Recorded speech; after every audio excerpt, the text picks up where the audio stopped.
Department of Health Services used to be one agency. It divided and split in 2007. Should I be using the 2006, which is as a one department still? It split into Department of Healthcare Services and Department of Public Health. Right. So if we have instances where we have a new agency, an agency that's splintered into two, things like that, we'll be taking those on a case-by-case basis. And like we said, we'll be factoring those numbers for you. So it's not like you need to make those determinations. If you have questions when we factor your targets, then contact your land representative. But we'll take, that's one that we'll be taking on a case-by-case basis and doing what makes sense. We may be looking at your 07 data instead. Question? Would you define disposal and generation? I'm new to this. I work with Department of Justice, and I don't know what you're talking about when you say disposal, and I don't know what disposal target, and I don't know what you're talking about when you say generation. You bet, no problem. Generation is everything that you generate, okay? It's anything you throw away, anything you recycle, anything you compost, anything that you create that you no longer want, okay? So it's not a product manufactured or something like that, but it's anything that you create that you no longer want at your agency. So that's generation. Generation is made up of two different numbers. Anything you throw away, okay, and then anything you divert from landfill through recycling, composting, or other means of other means.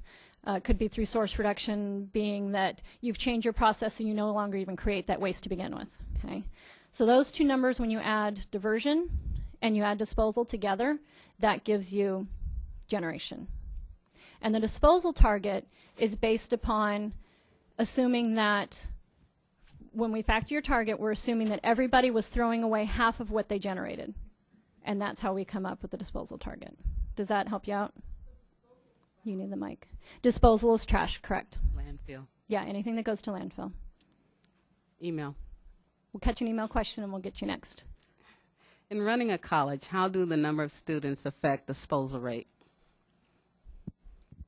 Well, theoretically, the more people you have, the more your disposal will go up, okay? But we're also assuming that you're implementing programs commensurate with the generation that you're getting. So the more students you have, hopefully you're still diverting the same amount of waste, okay? The same percentage, okay? So even though you have more students, yes, your total generation will go up, but hopefully your programs are still getting rid of the same amount to diversion. So people get very concerned that if I get more employees or if I get more students or things like that, then all of a sudden my disposal goes up and I don't look so good in comparison to my target anymore. But again, that's how we account for growth, because that's a factor in these numbers, is your number of employees, or that's why we get the alternative factor of number of students or number of visitors for parks or inmates for colleges. So hopefully that answered the question. If not, go ahead and send a follow-up email and we'll catch you back one-on-one afterward. There you go. In the prison setting, we Is that on? Sorry. In a prison setting, we have lockdowns, we have fog lines. How would that affect us? When we I'm not sure you're broadcasting there. We rely on inmates for work. Mm-hmm. And when there's fog line, they don't come out. When there's lockdowns, they don't come out. And our disposal goes straight to the landfill. Okay. You know, that may be something we need to take on a case-by-case basis.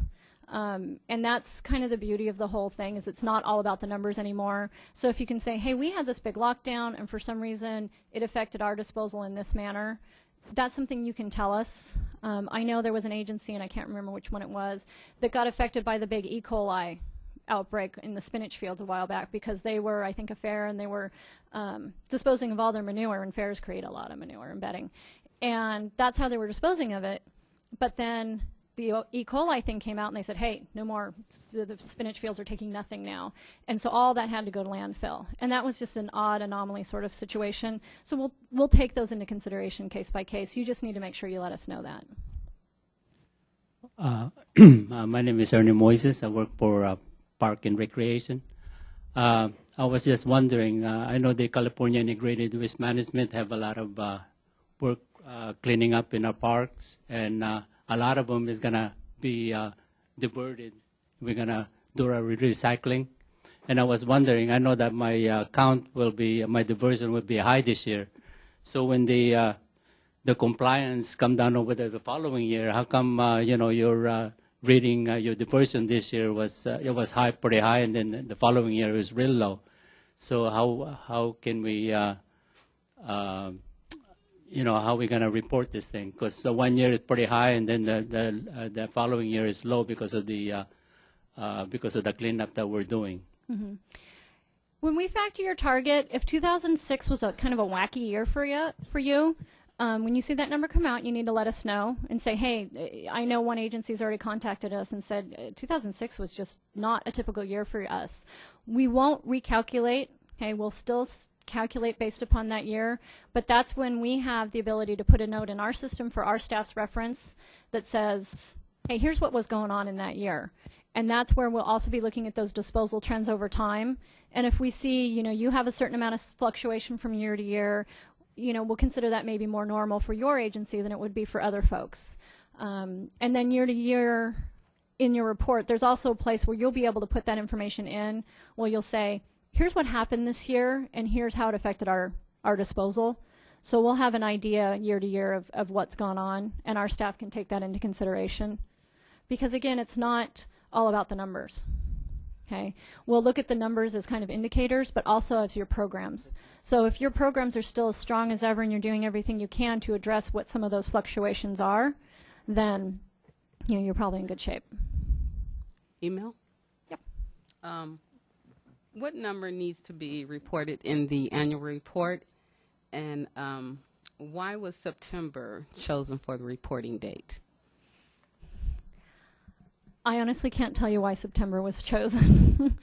Actually, come to think about it, I probably can. I think what they're trying to do is standardize between the state agencies and the local jurisdictions, and the local jurisdiction reports are due August 1, so they're trying to keep it somewhat on the same calendar year. It really helps us out in our agency because then we can cycle our workloads.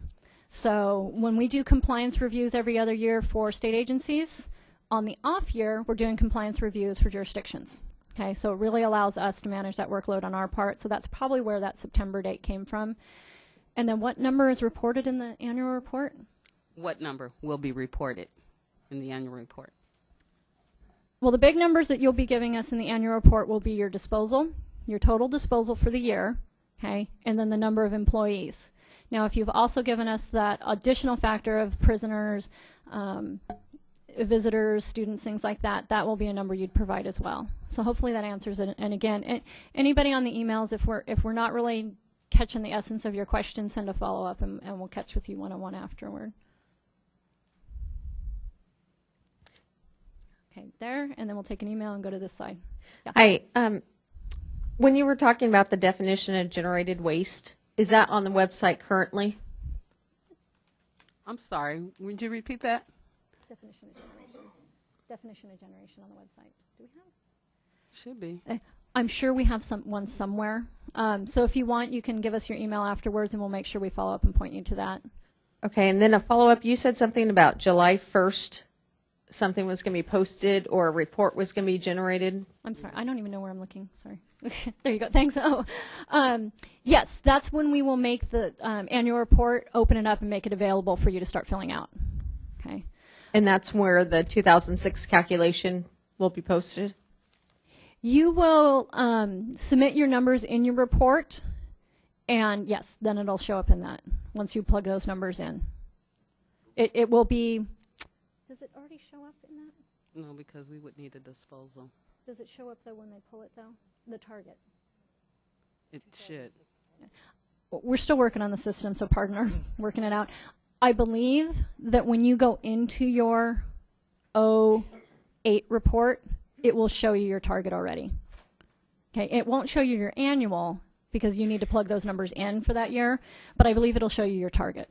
Okay, and one last question. When you were talking about generated, just waste or other items going out, when you have a construction project and you have dirt and concrete that a contractor is taking out for you, is that still also need to be in that number? If Or it's is that no- generated at your facility, yeah. Yeah.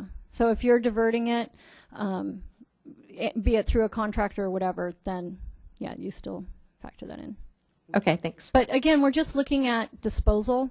So if they're taking it for disposal, then it counts as disposal. We're no longer tracking what goes to diversion. So if they're taking it and the concrete's going for road base or something like that, you don't need to track those numbers. It's just what gets thrown into a landfill. So even if it's somebody that you've contracted with to do work at your agency, that would still count as disposal if they're throwing it out.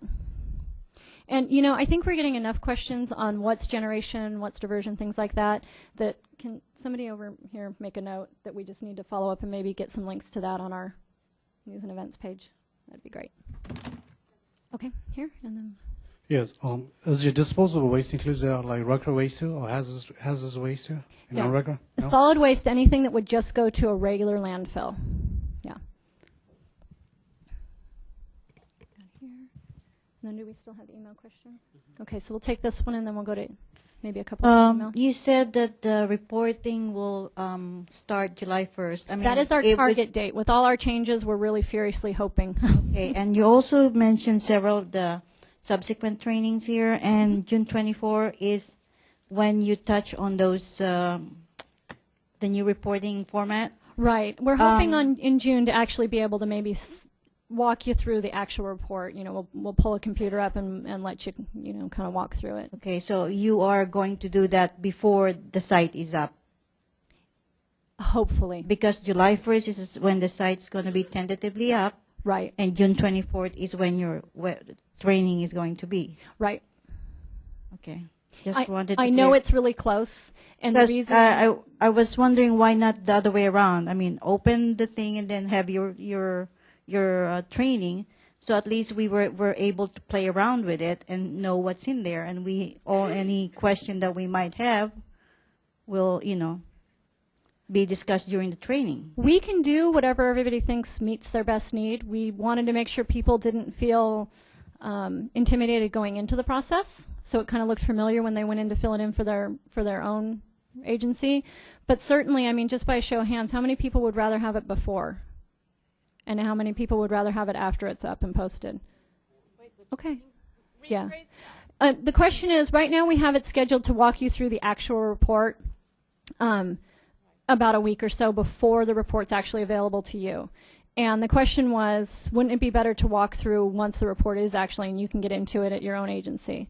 So the question was, how many people would like to see it before versus after?